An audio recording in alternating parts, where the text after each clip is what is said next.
to my knowledge, and I could be wrong, this is like the first big time that, we've seen leaked text conversation regarding Twitter, its employees. We've seen, of course, what Project Veritas has done, and like seeing the videos of like some executive or some engineer or something saying something. But this is like, I think, one of the first big times, if I'm not mistaken, that we've seen this. So this is a big deal, and people need to understand that. Libs of TikTok, who you may know, they've had their share of, issues with Twitter, and be it banning and suspensions and all of that. But there are some leaked internal messages that show Twitter employees basically having a discussion about banning Libs of TikTok. Libs of TikTok has been a gold gem. A gold mine, rather, gold gem. Gold mine, Gold's gem. I'm not promoted by, I don't even go to fucking Golds anyway. But it's been a fucking gold mine of content for a lot of us.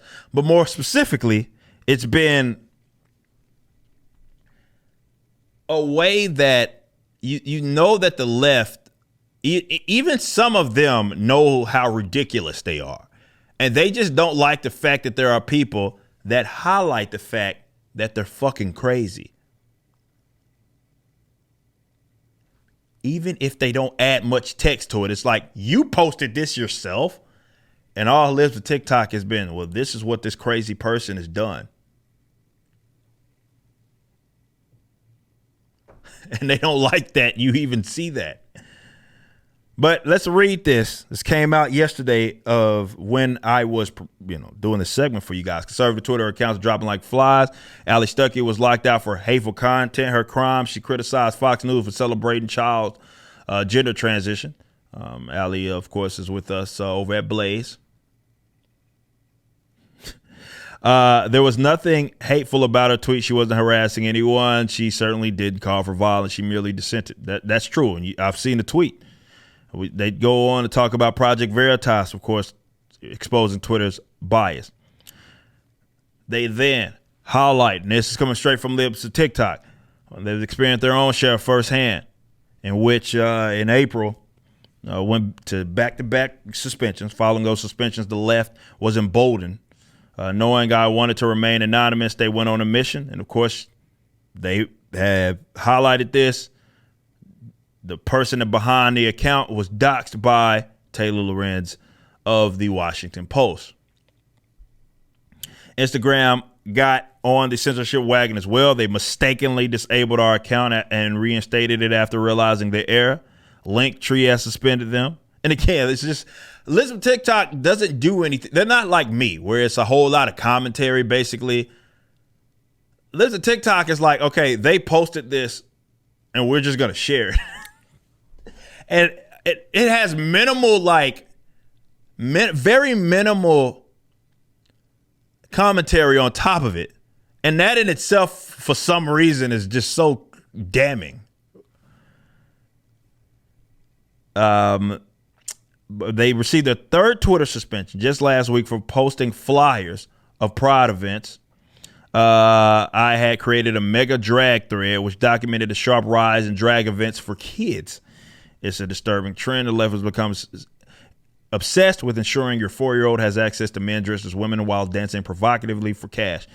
It is weird, the fact that that is being normalized. Yeah, you should feel some kind of way. That's for sure. Big accounts on Twitter started calling for their suspension while labeling them a domestic terrorist. The below is a Slack conversation between Twitter employees that occurred yesterday against this backdrop, and echoes some of the charges leveled at us by far left activists. It was shared to us by a Twitter employee who wishes to remain anonymously. We will verify the names and images of the employees. We obscured them. So these are real, they're saying. Now, when you're dealing with a big account like that, it's one thing for some bot account, not a bot account, but a smaller account, let's say that. You said something, one of those words, you got either mass reported or one of those words, like you got caught by the algorithm or whatever because you said a naughty word and they banned you. That's one thing. But when you're dealing with like bigger accounts and verified accounts, they're probably a lot more thorough. And they're probably having internal discussions. This confirms it about specifically your account. Okay. And they're saying, or rather determining whether or not they should suspend you, ban you, whatever. That is an actual discussion being had. So it's not as random as, let's say, a smaller account being yeeted off the platform. This is going to be a far more thorough, and there's more than likely going to be what we have here, internal discussions. And so you have them. Seems like this is a Twitter employee that is upset. Says feels more like libs of TikTok will get a verified badge out of this than a platform ban. Happy Pride, they say snarkingly. The Twitter equivalent of I'm not touching you, I'm touching you. This has been escalating for months, but our expectations out of Twitter are so low right now that the devil himself is having. Why would y'all be having this conversation on the Slack platform? Is stupid, but thanks, I guess, because you're telling yourselves. Like, I don't get how this account, which exists solely to generate targeted violence at marginalized people, continues to be allowed to post. But if we deplatform this account, we might erode trust in our platform from users who already think we're irredeemably biased against conservatives. So they're self-aware, right? It's like, okay, if we ban this account, though, a lot of people already assume that there's a bias on the because it's there. Like, you can't like speak this shit into existence, right? We've seen the documentation. We've documented it ourselves. We've seen, for example, all the data that has come out about Twitter and its employees being they're upward of 90%. The ones that are donating to various political parties are donating to the Democratic Party. We already know where you're at on this. So they're at least aware that the public thinks that they're full of crap and they're heavily biased to one side. Then they know that. They know that we know. I mean, we successfully deplatformed Trump. I don't think deplatforming libs of TikTok is going to cause a mass exodus, but I guess it may not be our fiduciary interest to enact they're aware. The employees are aware on a high profile account right now. Trans people are being targeted for genocidal violence. So dramatic, one of the employees says. Like I said, our expectations are low given that when James Damore came on with his transphobic misogyny, back-to-back buzz terms, Twitter gave him a verified badge and let him go by fired for truth. I apologize. I was not speaking from my own perspective, but applying a commentary on how leadership has behaved recently. I could have phrased that better and will be more conscious of the future message. Jesus Christ. I despise and despair the activity that is currently flourishing on our platform and empowering white supremacists / fascists to act with impunity in conducting harmful emotional and physical violence. That's not what Libs of TikTok has ever done on trans folks and broader LGBTQ plus community. And of course, they document that. So the employees are perfectly aware. They don't like it that Libs of TikTok is on there. And they're more than likely doing everything that they can to get them up off the platform because it's a massive account. And they're totally aware that in doing so, some of them, well, they would be given in to the fact that, well, we know that you have a bias. I think it's quite hilarious how these guys always act as if anybody that is mocking them, for that matter, and in this case, Libs of TikTok is really doing it by presenting your own content, right? It's not like me. I commentate, right? I commentate. So I'm more direct mock. Libs of TikTok is like, hey, here's a video, and they post it. Like, it's very simple. It's just hilarious how they consider that like targeted harassment and all of these other things. Boy, I wish I could show y'all some of the messages, well, which we have, things that people say about me on that damn platform. And all those guys still have their account. all the fucked up shit, the threats. I just don't take it serious because ain't none of y'all gonna come whoop my ass at the end of the day. That's how I've always approached the internet. It's like none of y'all gonna come whoop my ass.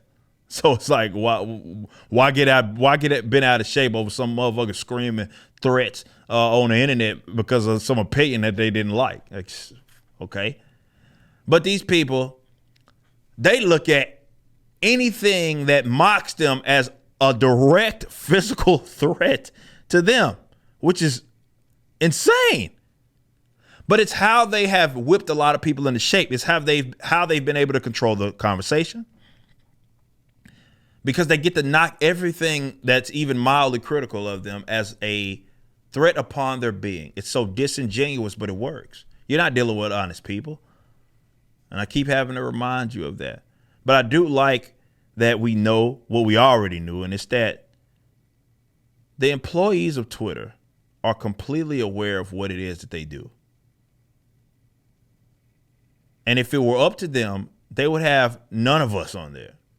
They can't be, they'll allow some of us to exist on the platform because they understand that we would say that, well, we were right. You know, you're heavily biased. This has been basically a platform that a leftist allow. I mean, it used to be the Wild West. Twitter was a lot better when it was. Well, you could basically say whatever the fuck you wanted, and you gave the features to the user. Hey, if you don't want to see what this person is saying about you, you don't want them to be reading in on your stuff, block them. Mute them. They gave you the tools. But aside from that, that used to be what it was. Now it's what it is. God forbid there be a Twitter account that shows how deranged a lot of people on that side are. And instead of actually disputing it, having a discussion, no. You have to try to word it in a way that really criminalizes people, because that's how they truly feel about you. You just listened to a clip from my podcast, For Canon's Sake, which is live throughout the week at 12 p.m. Central on youtube.com/YoungRipper59 and odyssey.com/@YoungRipper59. Be sure to check out my website, ericdjuly.com, so you can stay up to date with everything it is that I'm doing. You can also become a member and get access to a bunch of cool perks and exclusive content, which includes a social media hub where you can interact with myself and other members. It even has an app that you can get, which is now live in the Google and Apple stores.